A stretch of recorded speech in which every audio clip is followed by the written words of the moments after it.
Welcome back to Once Upon a Quantum Leap We are your hosts, Paul Madar. and Capucine Chapman. Paul and I are going to explore two different intuitive reports. One is a past life profile, and the other is a Dharma report. Both reports are of the same person. So, one person, two different reports, and we'll share some crossovers of what each one of those reports will tell us about this person's present life in relationship to the past and what the Dharma brings forward. So we'll go a little bit more into detail what a past life profile is, as well as what a Dharma report is. But within both of these reports, we're going to cover things like forgiveness. Love for the self can bring forth a lot of past life understandings, but also how karma and dharma surface in one's life and why it does not come in all one lifetime. We'll talk about awareness, the keys to change, and how the awareness offers the possibility of choice and responsibility. The intuitive reports referred to in each episode are available on our website, on the podcast page, and through links in our show notes. We encourage you to listen to those for greater context. So stay with us because there's a lot to cover of a past life profile and a Dharma report. I've got a joke for you. Tell me, I love jokes, Paul. Say my last name 5 times fast. Okay, ready? Uh-huh. Madar, Madar, Madar, Madar, Madar. Did you hear it? Madar, Madar, Madar, Madharma. My Oh, Dharma, look my at Dharma. you. Ah, Oh my God. When did that uh, come to you? ultimate dad joke. Yeah. Well, I don't know about an ultimate. I think dad joke explains it what's so right there. Yeah. All right. Well, what are we talking about? We're talking about Madar, Madar, Madar, Madar, Oh, Madar. okay. Okay. Based on the research here that we found and our own experiences, Paul, what does it mean? Thanks for passing it over to me, You are Kevin. welcome. You're Yeah. welcome. I've come to understand just over many years of looking at this and thinking about this and listening to hundreds, maybe even thousands of these reports. If I could sum it up in a little tiny nugget, I would say that your karma is what is attracted to you, and your dharma is your response to that. Hmm. So you think of karma as like magnetically attracted situations and people and relationships. They're attracted to you because of who you are and because of all your past life goings on. Mhm. And your dharma is the you that responds, how you respond, what you give to the situation. So in essence, you've got this giving and receiving going on. It's like a wheel, and they call it the wheel of karma. But I think there's dharma is the other side of the wheel that's also pushing and pulling this whole cycle of dharma and karma. And that's why I think we really needed to examine both of these things today at the same time. Because it's almost hard to tell where dharma stops and karma begins and where karma stops and dharma begins because they're feeding each other. Well, this may be a loaded question too early on, but I'm going to ask it. Like, how do we know that? How do we know this thing about Mm. dharma and karma? And I mean, I would have a sense of where I'd start with that. Again, I'm going to go back on based on what the Ooh, intuitive that's yeah, reports, right? What based on what the intuitive reports have told us, but how do we know that? And why yeah. is that so important? And maybe the question is not how do we know it, but what is these intuitive reports told us that really makes a lot of sense. Hmm. Well, when I talk about things like dharma and karma, I am also reaching into ancient scripture and literature and philosophy and Buddhist texts and all kinds of sources, not just intuitive research. So you look into the Vedic scriptures and you look into the Bhagavad Gita and as many places as you can possibly find, and they're all saying the same thing about um, even the golden rule, that every religion has some form of this golden rule, do unto others as you would have done unto you, is that picture of what goes out comes back to you. You know, how you treat others Right. is how you can expect to be treated yourself. Yeah. So there's a picture of this boomerang effect.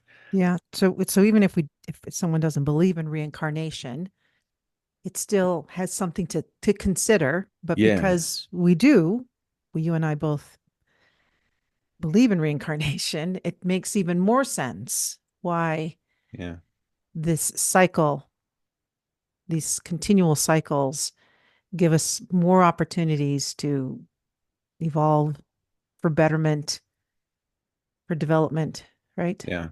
Yeah. So how would you say that it does give you these opportunities for development, Dharma, knowing about your Dharma and karma, knowing what's is it knowing what's coming back to you, or is it in the monitoring of your own thoughts and behaviors that gives you, I don't know, an elevated response in any given moment? Well, so me personally, and I know you're asking that more, wider than just my own experience, but Hmm.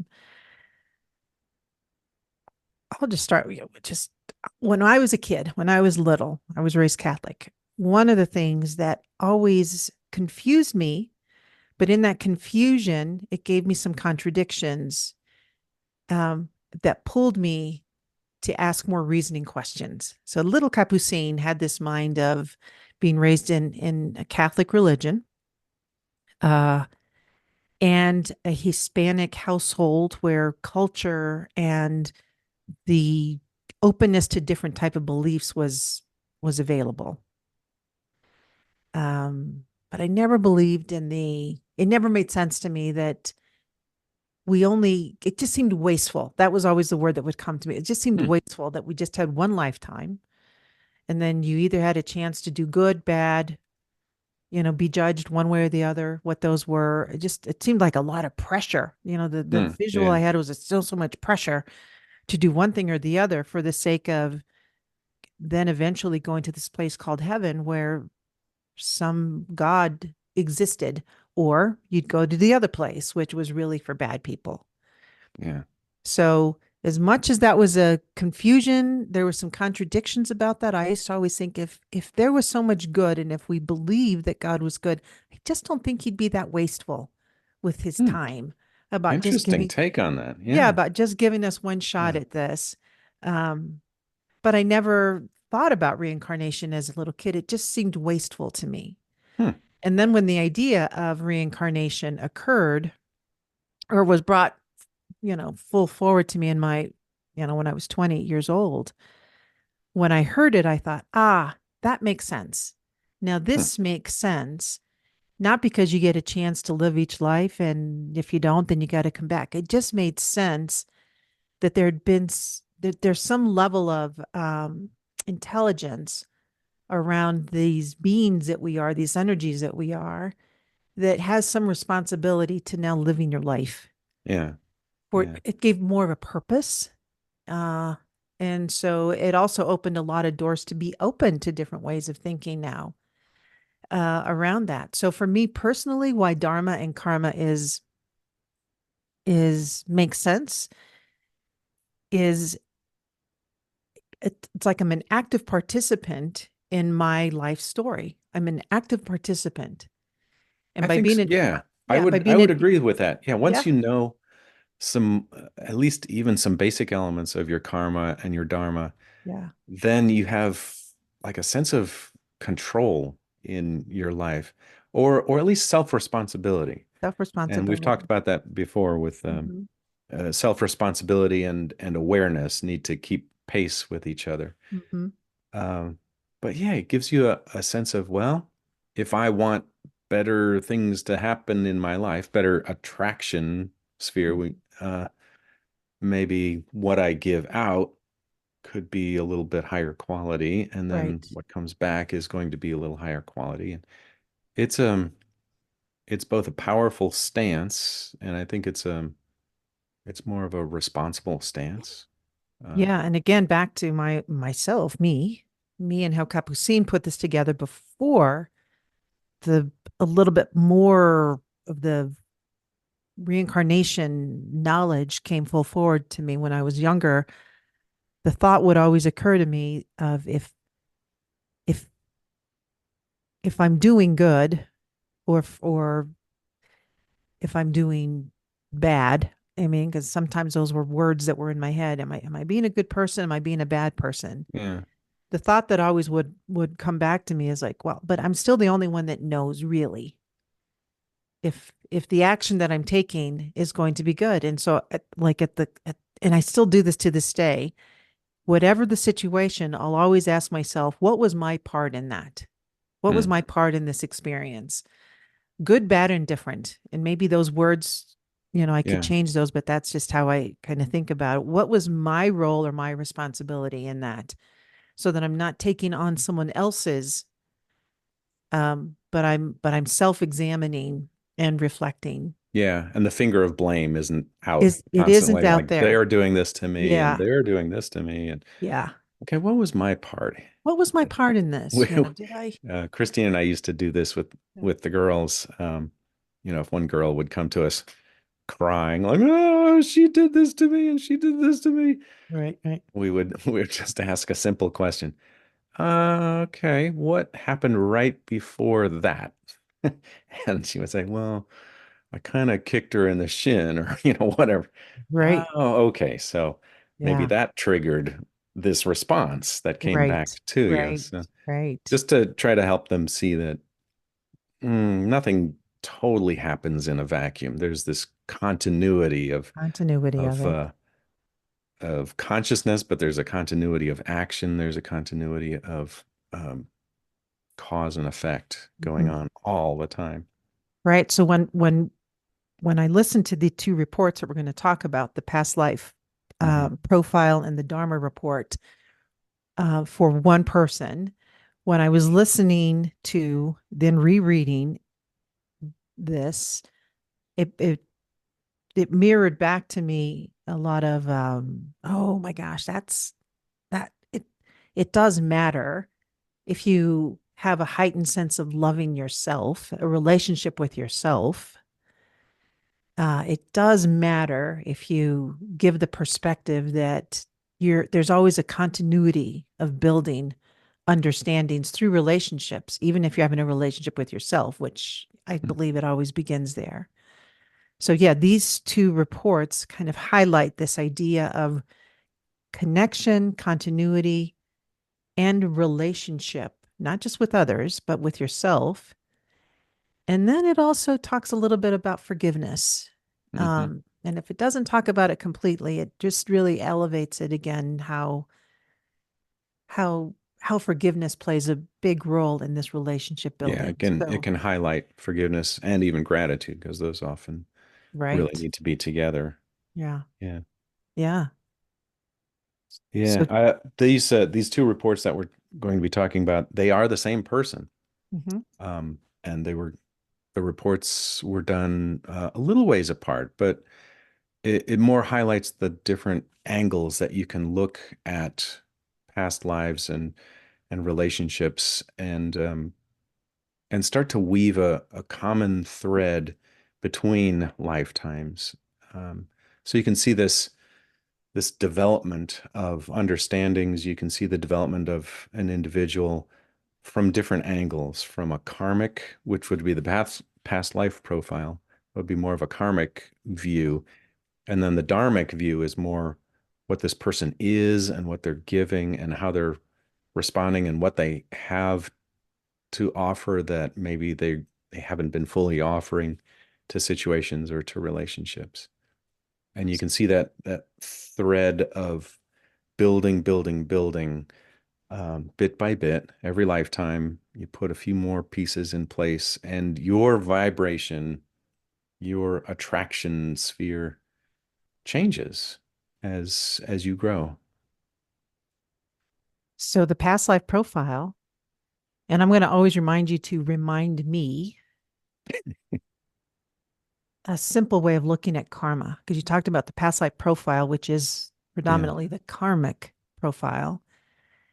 As I really would like to help people at least look at karma in a way that's more of an opportunity as opposed to just it's a bad thing in your life. Right. Right. So let's talk about the past life profile first, and Yeah. then just maybe summarize that a little bit, and then we'll talk about the Dharma and then remind us about what the Dharma is. Yeah. Well, you're really good at summarizing I'll do reports it. there. So, Yeah, past life profile. So this was third time and location to put some context around this. mm, This was third cycle of Atlantis. hmm Other big things that we'll talk about, time Yeah. periods, Roughly cycles. 50,000 years ago. Okay. So that's in your mind, just be open to there's a time period that existed right around there. Yeah. And then so this person was born into a tribe, a family. This person was in a female body, but had and it talks about maybe making some developmentally choices to not be attached so much to the body. So at an early infant stage, this child in the female body um, became more detached from being fully engaged in operating this body that she was inhabiting. hmm And the mother was fine with that. So just imagine just this child who was present but not completely engaged with the body. Yeah. So Kind it, of maybe you today we would say a dreamer, maybe, and she's sort of wistful, not quite all plugged in, maybe. yeah, I mean, did the least amount to keep the body alive, like would still receive food, still would do things, like that to keep the body moving, but had the key word here that keeps saying it's a detachment from the body, from the hmm physical body. Um, and it states it's however, what was occurring inwardly was a state of observation and therefore remained detached from the physical form, although there was enough life force to enliven it. So just that hopefully hmm will give you a picture of what was going on. And then it goes on to the mother's role.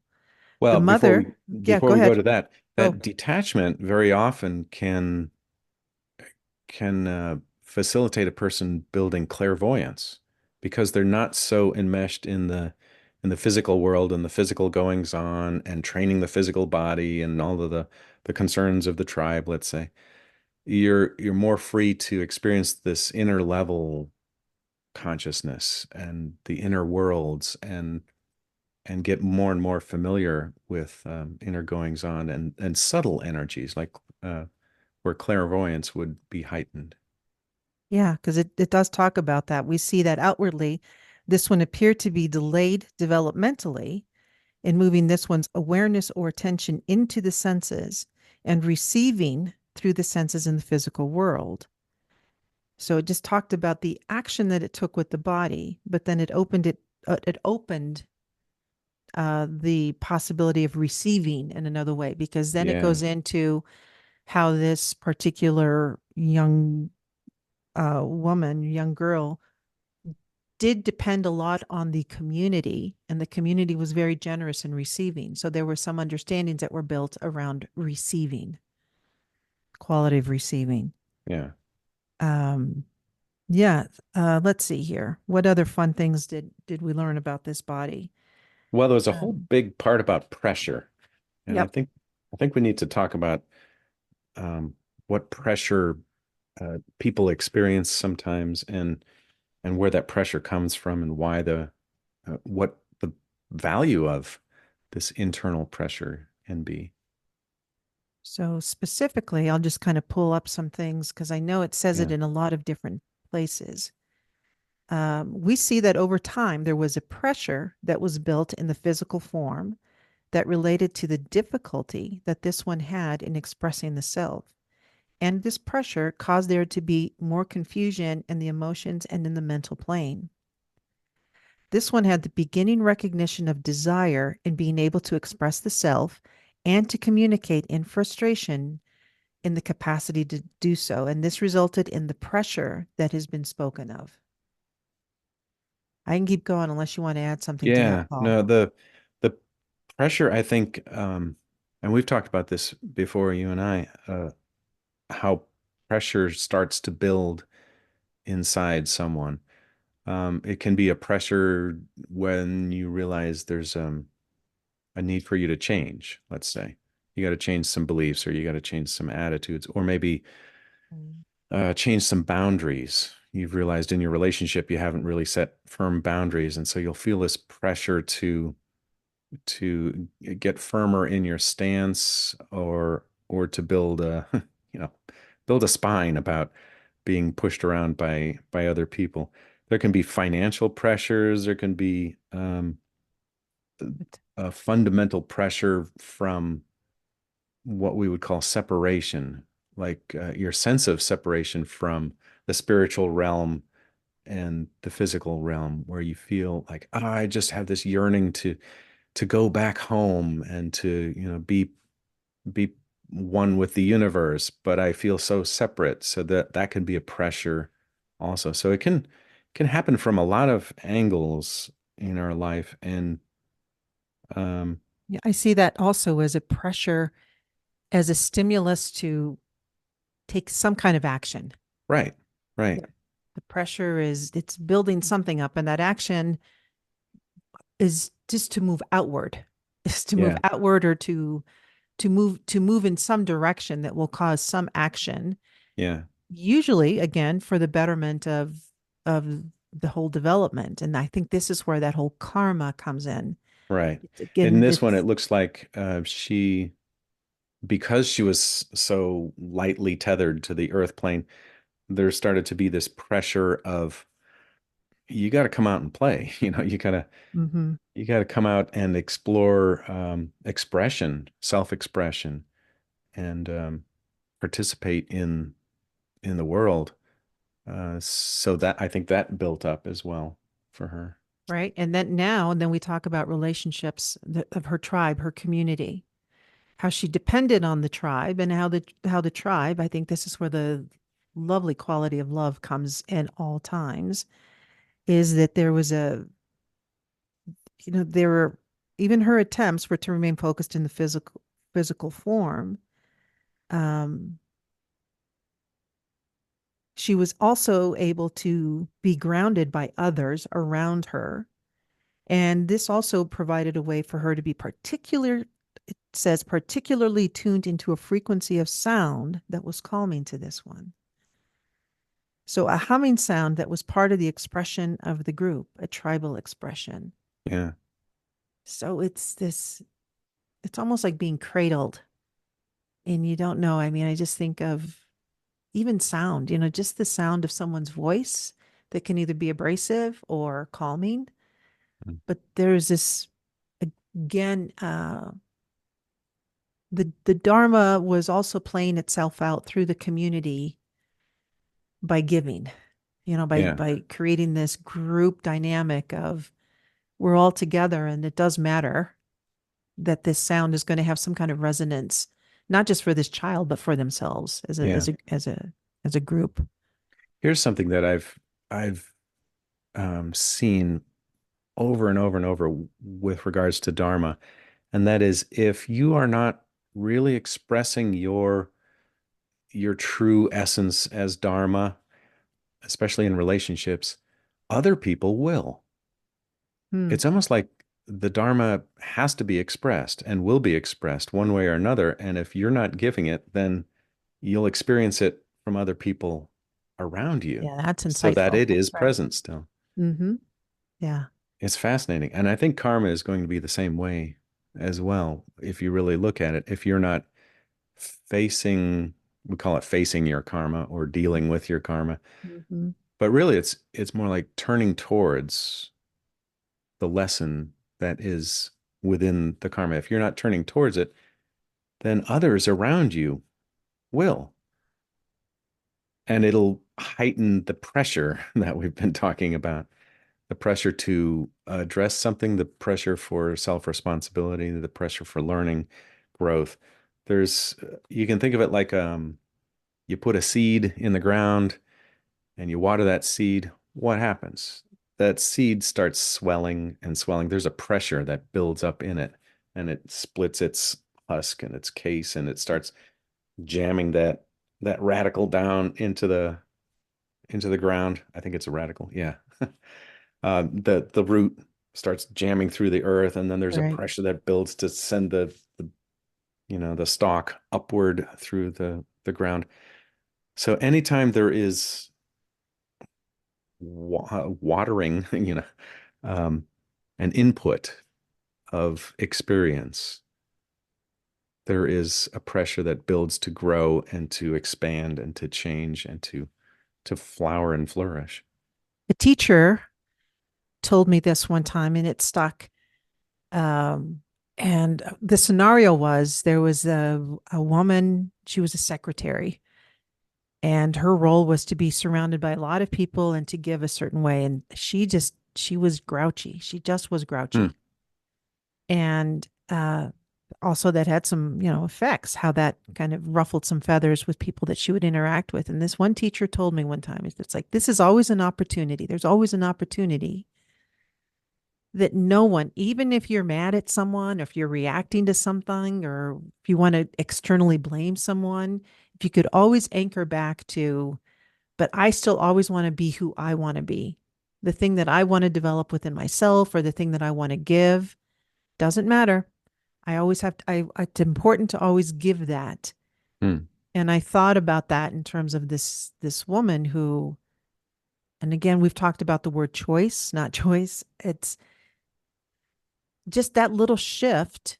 If that person could have just done a little bit, just even smiled at someone, just allowed that something within her, because there Yeah. was pressure building up within her, Yeah. Yeah. either feeling overwhelmed or who knows what was going on in her life and what was brought forward with that. But just these little shifts that we can do to say, well, who do I want to show up as today? Who do I want to be at this moment? That's a And really good point. Yeah, and it is a moment by moment by moment Mhm. thing. It's a decision in the moment to say, am I going to be a little bit kinder here than I usually am, Mhm. or am I going to be the same old grouch that I've been? As soon as you have awareness of yourself in relationship with others, you have the ability to choose. And when you have that power to choose, then you have responsibility. When you have responsibility, then you're actively participating in karma and dharma. Otherwise, the karma and dharma is just sort of operating in the background. It's still Mhm. going, it's still, churning away, Mhm. turning that wheel of opportunity and drawing forth from you Right. your dharma. But as soon as you have awareness and choice and responsibility, then you can actively participate in it and accelerate your Change. your change, your growth. Yeah. Your own change and your Which is own really growth. exciting. And it's also scary to Yeah. No, to well, it claim that is. wheel. Well, in this past life profile, we talked about her life then. So we always say, so what? That was a nice little story. That was her lifetime Yeah. years and years ago. Now, what is the significance to this person? What is the significance of that lifetime to the present? Yeah. And well, I'll just read the one of the first lines there. It says, "We see in the present time period there are strong preferences that this one will time and time again retreat to or align with as a way to cause stability in this one's energy field." Yeah. Yeah. I'll So read. there's a resistance to maybe the environment or things she's exposed like yeah, a retreating Yeah, because from it says that opportunities. we see Yeah. that this one has mostly a mental point of focus for this one, and this one will attempt to live life through the mental plane only. So just Yeah. think about times. I mean, all of us have had experiences when we're even talking to someone and you see their eyes glaze over and it's like, where'd you go? Where are you right now? Yeah, that's a good example. Yeah. Right? It's this this happens to be a pattern that this one has developed in this lifetime where this Hmm. person will retreat back into the mind, back into themselves. Yeah. And that's a carryover from the lifetime before with this Yeah. significant And lifetime then we discussed. then you're presented with opportunities again and again to draw you out to come into the physical world more and more. and to look at any judgments that you might have Hmm. regarding senses and participating in the world.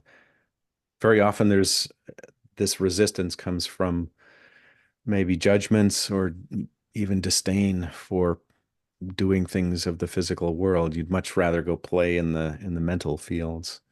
It's just Yeah. more comfortable there. You're more familiar with it. You're more familiar with, but then Yeah. the suggestion is there is a need in the present time period for this one to command this one's attention with more authority. Yeah. It's like, I remember my son used to say, Mom, give me your attention. Mom, pay attention to me.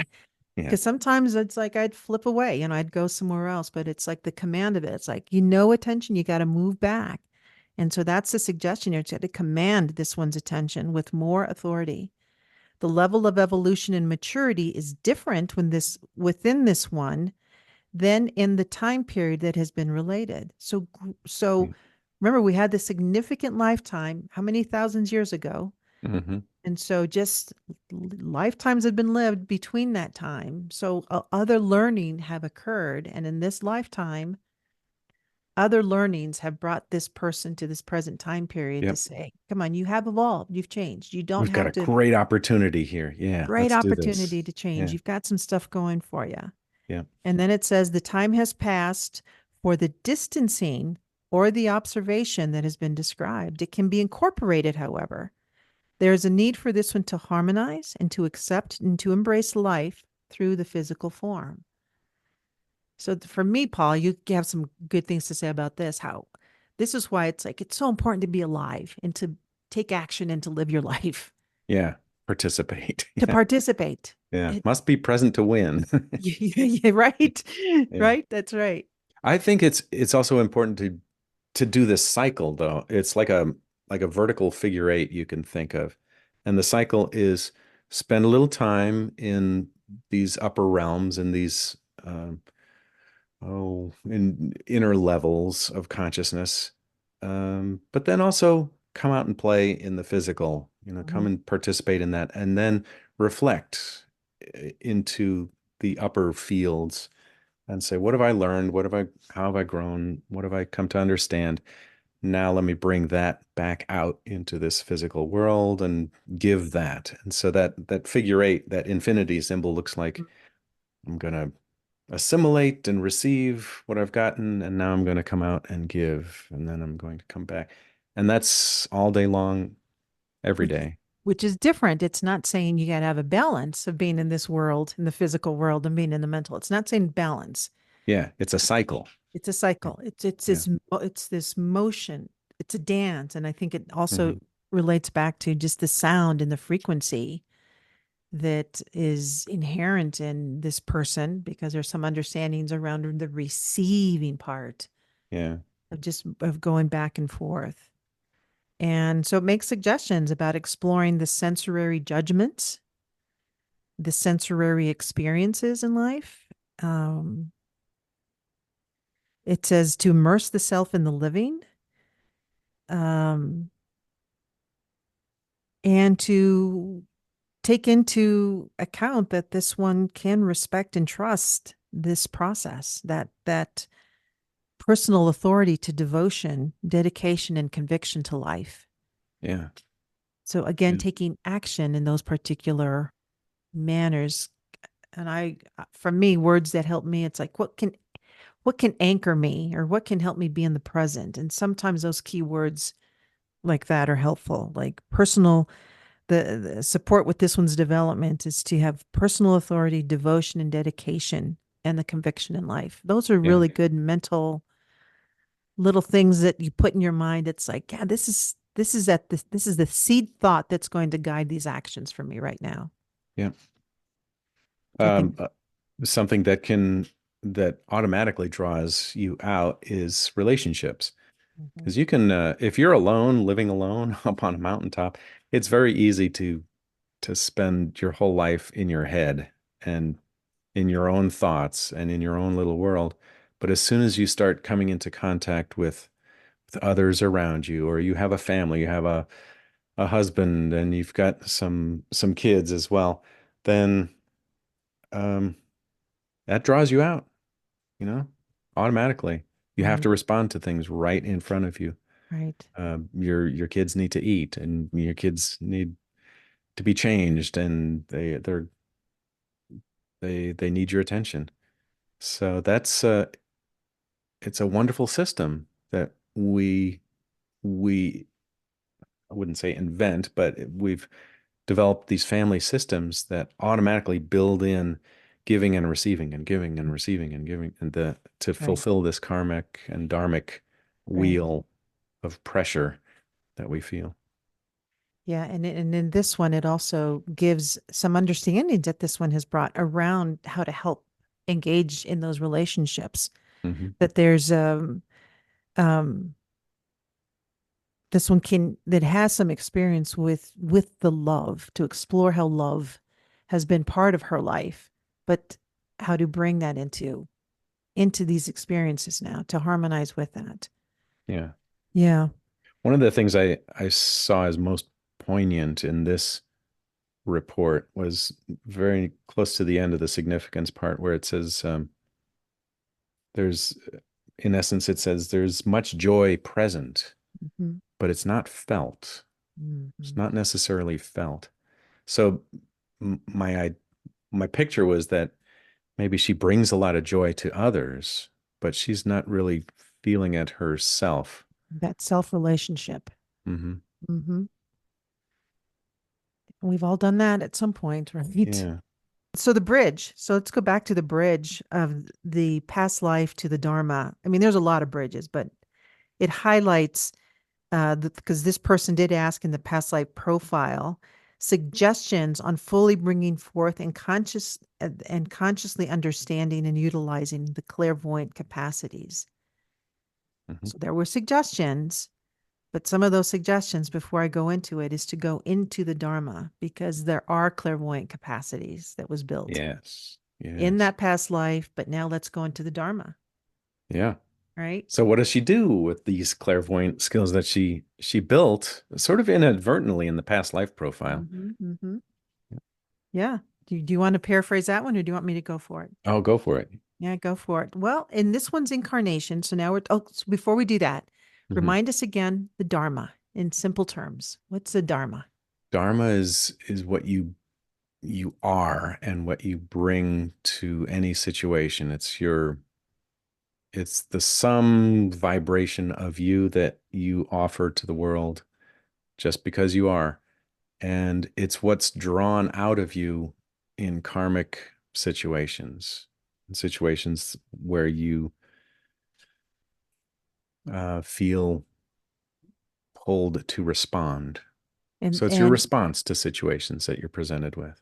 so were those things those were magically input into you, or did you also have to learn those qualities, right? You learn them accidentally, you learn them on purpose. You can choose to build a different kind of dharma, or you can just rely on life to help you build a your response, your stance.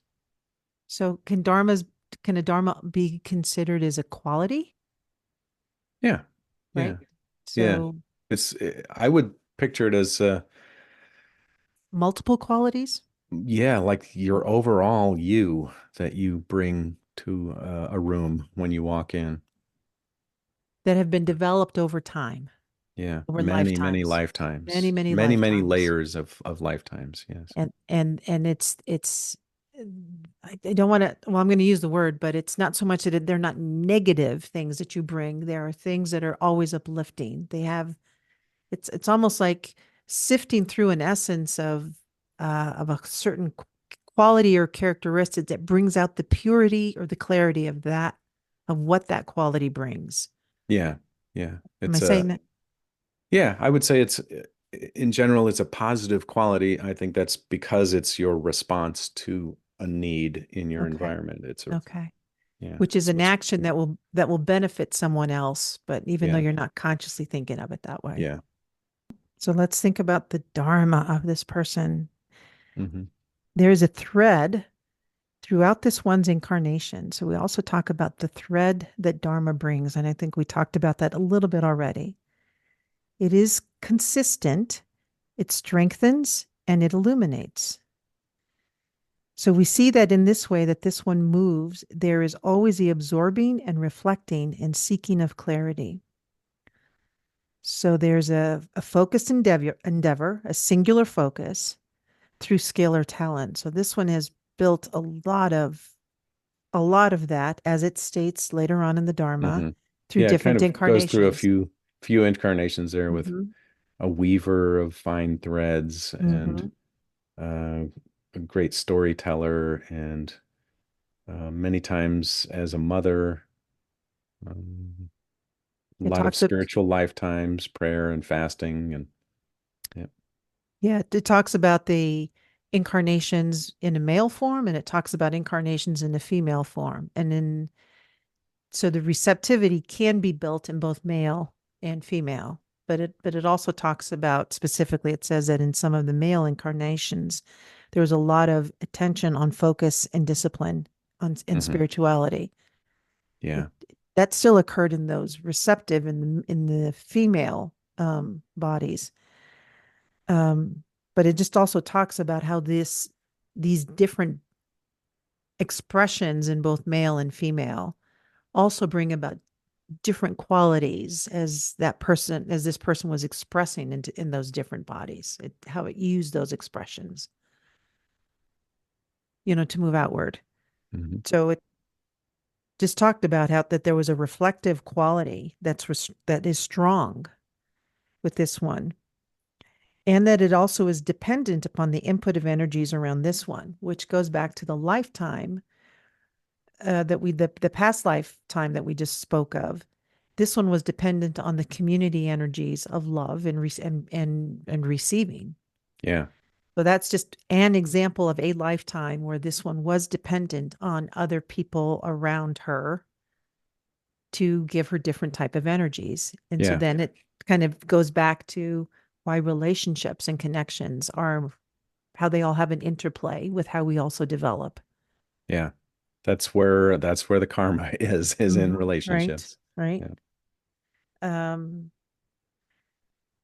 there's at times when a sublime lucidity settles into this one's aura, and there is a strong sense of self and inner direction, perception that this one can access. So I like that for this reason, because it also talks about when this one succumbs to self-doubt. Who of us have not doubted ourselves and our abilities? It's like grabbing the attention because we can be absorbed so much in doubt. And then what this is telling us is if you could only remember that you have so many other qualities mm, that can move you up and out of this physical thing that we do that doubts our abilities, because you've had so many other lifetimes of you've earned so much already. There's things that you already know. If you can pull those understandings up and out and use them at your disposal, that can illuminate, because it also talks about this one has this ability to illuminate and absorb and reflect. That can illuminate and then decrease the amount of doubt that comes into your life, which kind of gives you another resurgent of, I can do this. I yeah, have things available to me, even though, and again, this is where trust comes in, even though I'm not quite sure what it is, but I've got something within me. yeah. I think boy, just that stance, like you said, of remembering that you've lived 1,000 lifetimes Hmm. of so many different situations and configurations. You've got so much experience, vast experience, and these understandings that you've built in all these other lifetimes. That can be a source of stability and comfort and power Hmm. in those difficult times when you're doubting or when you're unsure of where to turn or what to do. You can say, I've had 1,000 lifetimes, so surely I can figure this out. Surely I can call on some resources that will help. Which goes back to the past life where we talk about pressure, the pressure that person Yeah, felt. And then it goes into the Dharma where it says that this one has a natural affinity that this one has for expansion. And then it says that what this one resists, when this one resists this natural affinity for expansion, when this one resists it, talk about that pressure pressure. that comes in, Yeah, right? yeah, that this one feels that this one must fit into a certain preconceived thought form. There is a diminishing of this one's light or life force of energy. So that thing that we do, that we've learned in a lifetime, to kind of self-doubt, to to do anything, that I call it, it's sometimes we just get in our own way. And by Well, getting in our, go ahead. sometimes it can be like a family culture Mm, or your country's culture of what you're allowed to say and what you're not allowed to say, what you're allowed to do and what you're not allowed to do. All that's a these good point. propriety signals that you get from your culture and from your family, that can create a pressure as well, where you feel like, I just need to, Right. express myself honestly and fully, but I feel like I can't. Mm-hmm. I'm not allowed to somehow. And that's in this report as well, where there was a line here, times when she believes expression of self is harder than it should be. Mm. Yeah. And she feels this pressure to hear her own voice Mm. at these times. Mm. That's karma and that's dharma. The dharma is trying to express, and then the karma is the holding back of the Mm-hmm. expression. And there you have that wheel that creates the pressure to change, to grow, to reconfigure it, to rethink your stance in life. I like that natural affinity for expansion because Mm-hmm. expansion is going to win ultimately. You can't hold back forever. You're going to come out.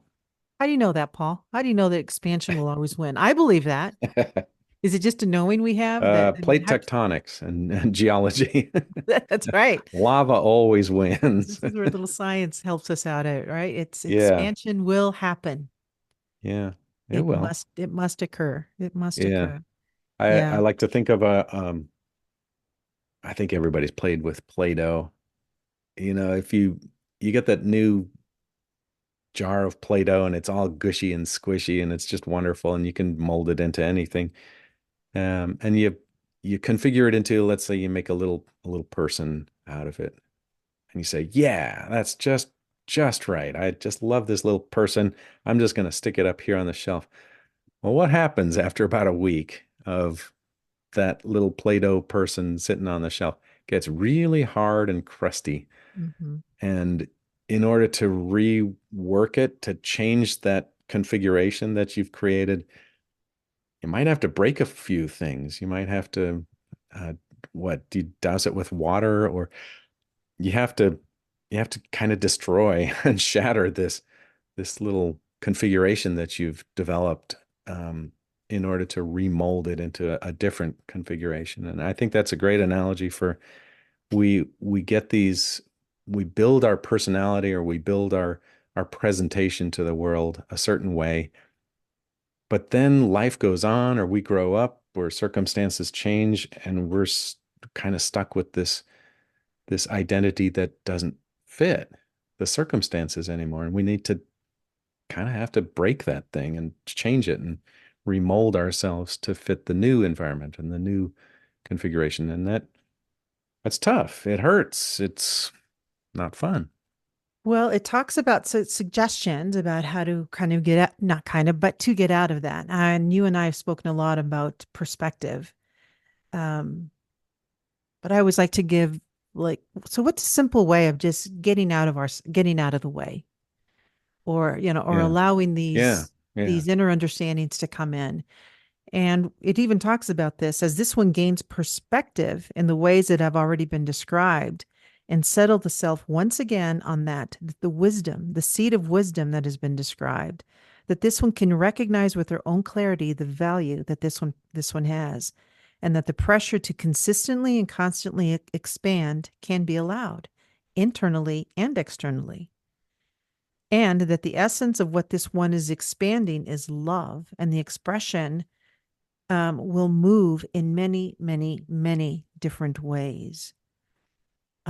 So the more this one, again, just a perspective of appreciating that this one has this ability, just the perspective.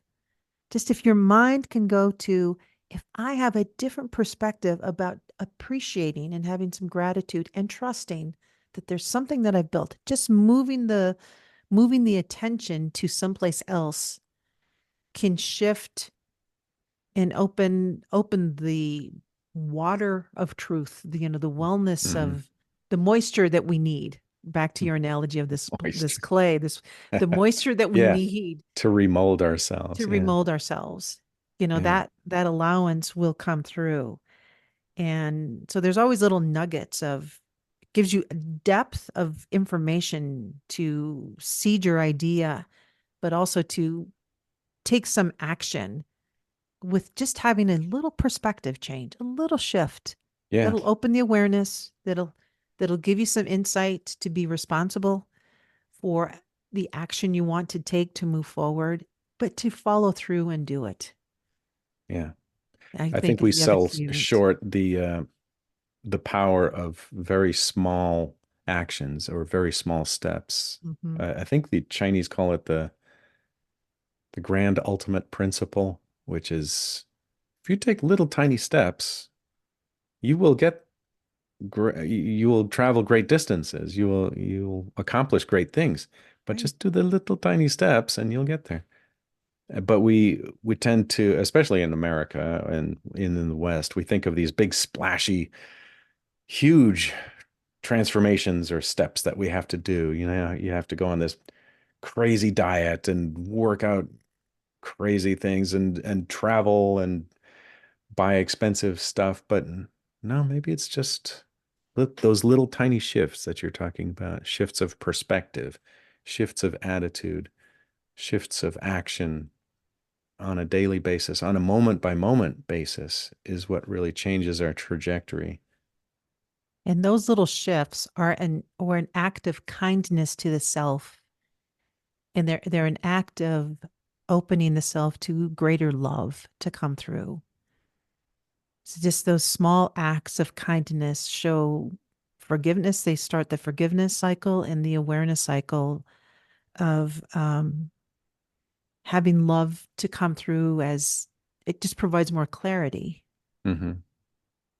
This report talks about the becoming, suggesting to become devoted to the inner voice Mm, and committed to it completely. hmm We should probably talk about what is this inner voice anyway?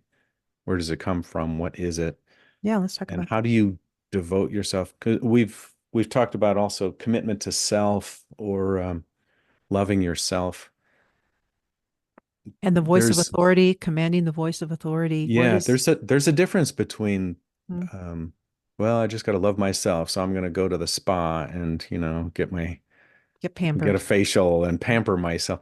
That's a little different than, really loving the self. I think of as a deep, deep source of you.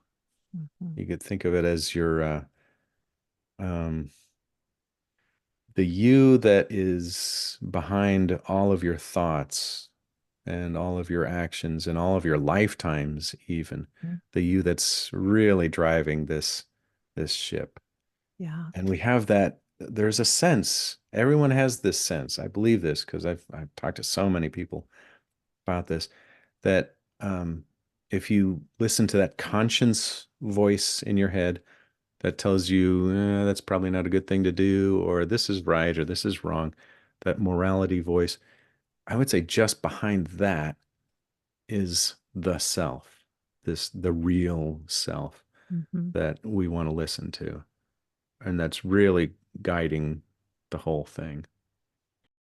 Well, hopefully by listening to the reports, because we will include those, the listener will be able to use that bowl analogy of listening to these reports and saying what was brought forward from this bowl of information for this particular individual, but then also hopefully for them to explore, contemplate that for themselves about what and to wonder, what is that bringing forth for me? What do I have that I maybe have taken for granted or I've has been sitting way back there and it's been nudging at me for some time that I want to open up.